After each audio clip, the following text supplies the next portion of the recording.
رسول اللہ صلی اللہ علیہ وسلم نے فرمایا، 3 آدمی چل رہے تھے کہ بارش نے انہیں آ لیا اور انہوں نے مڑ کر پہاڑ کی غار میں پناہ لی۔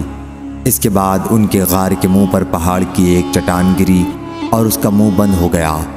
اب بعض نے بعض سے کہا کہ تم نے جو نیک کام کیے ہیں ان میں ایسے کام کو دھیان میں لاؤ جو تم نے خالص اللہ کے لیے کیا ہو، تاکہ اللہ سے اس کے ذریعے دعا کرو، ممکن ہے وہ غار کو کھول دے۔ اس پر ان میں سے ایک نے کہا، اے اللہ، میرے والدین تھے اور بہت بوڑھے تھے اور میرے چھوٹے چھوٹے بچے بھی تھے۔ میں ان کے لیے بکریاں چراتا تھا اور واپس آ کر دودھ نکالتا تو سب سے پہلے اپنے والدین کو پلاتا تھا، اپنے بچوں سے بھی پہلے۔ ایک دن چاری کی تلاش نے مجھے بہت دور لے جا ڈالا، چنانچہ میں رات گئے واپس آیا، میں نے دیکھا کہ میرے والدین سو چکے ہیں۔ میں نے معمول کے مطابق دودھ نکالا، پھر میں دوہا ہوا دودھ لے کر آیا اور ان کے سرہانے کھڑا ہو گیا۔ میں یہ گوارا نہیں کر سکتا تھا کہ انہیں سونے میں جگاؤں، اور یہ بھی مجھ سے نہیں ہو سکتا تھا کہ والدین سے پہلے بچوں کو پلاؤں۔ بچے بھوک سے میرے قدموں پر لوٹ رہے تھے اور اسی کشمکش میں صبح ہو گئی۔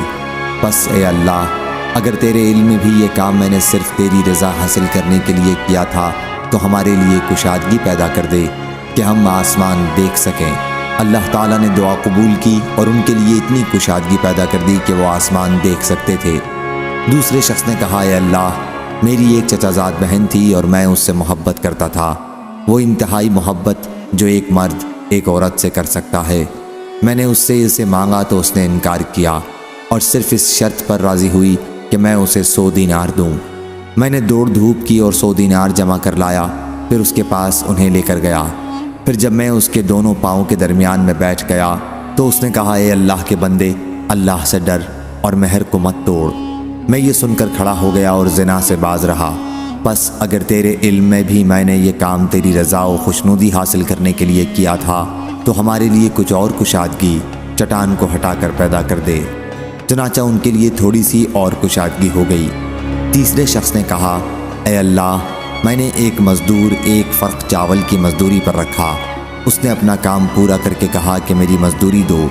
میں نے اس کی مزدوری دے دی، لیکن وہ چھوڑ کر چلا گیا اور اس کے ساتھ بے توجہی کی۔ میں اس کے اس بچے ہوئے دھان کو بوتا رہا اور اس طرح میں نے اس سے 1 گائے اور اس کا چرواہا کر لیا۔ پھر جب وہ آیا تو میں نے اس سے کہا، یہ گائے اور چرواہا لے جاؤ۔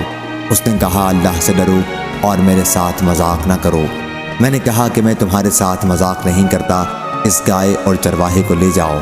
چنانچہ وہ انہیں لے کر چلا گیا۔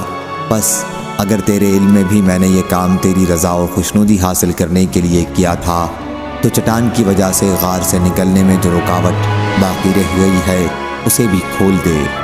چنانچہ اللہ تعالیٰ نے ان کے لیے پوری طرح کشادگی کر دی، جس سے وہ باہر آ گئے۔ صحیح بخاری حدیث نمبر 5974۔